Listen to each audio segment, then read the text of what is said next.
Rampur village के एक छोटे से गांव में रामू नाम का एक गरीब किसान रहता था। वो बहुत मेहनती और ईमानदार आदमी था। रोज सुबह सूरज निकलने से पहले खेतों में चला जाता और शाम को घर लौटता। रामू की पत्नी सीता और छोटा बेटा गोपी उसके साथ एक छोटी सी मिट्टी की झोपड़ी में रहते थे। उस साल बारिश बहुत कम हुई थी। गांव के ज्यादातर खेतों की फसल खराब हो गई थी। लोग परेशान थे।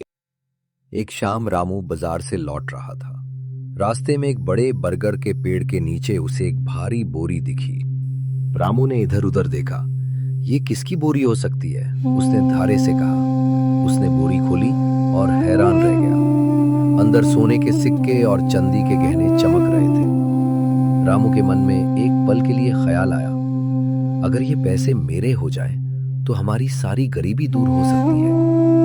लेकिन फिर उसके दिल ने कहा, ये तुम्हारा नहीं है। रामू ने बोरी बंद की और उसे लेकर सीधा घर चला गया। घर पहुंचते ही सीता ने पूछा, आज इतने परेशान क्यों लग रहे हो?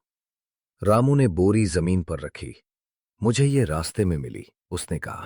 जब सीता ने पूछा कि इसमें क्या है, रामू बताया कि इसमें सोना है।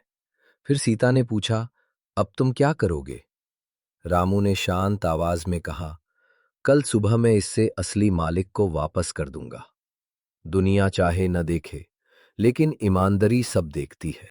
अगली सुबह गांव में ढोल वाला घूम घूम कर ऐलान कर रहा था, एक शहर के व्यापारी की सोने से भरी बोरी खो गई है। जिसे मिले वो तुरंत वापस करे। व्यापारी का नाम सेठ गोविंद था। वो गांव के चौपल में परेशान बिठा था। रामू बोरी लेके सेठ जी आगे बढ़ा और बोला, सेठ जी, क्या ये आपकी बोरी है? व्यापारी ने बोरी खोली और खुशी से बोला। गांव वाले हैरान रह गए। एक आदमी बोला, आज के जमाने में इतना ईमानदार कौन होता है? दूसरा बोला, रामू सच में बहुत अच्छा इंसान है। सेठ गोविंद ने रामू से पूछा, तुम खुद गरीब हो, फिर भी तुमने ये सब वापस क्यों किया? रामू ने मुस्कुराते हुए जवाब दिया, बेईमान पैसे कभी सुकून नहीं देते। ये सुनकर सेठ गोविंद बहुत खुश हुआ। उसने रामू को इनाम में कुछ सिक्के दिए और अपने अनाज के गोदाम में काम भी दे दिया। उस दिन के बाद रामू के घर में कभी भूख नहीं आई और छोटा गोपी गर्व से कहता, मेरे बाबा ने मुझे सिखाया है कि ईमानदारी सोने से भी ज्यादा कीमती होती है।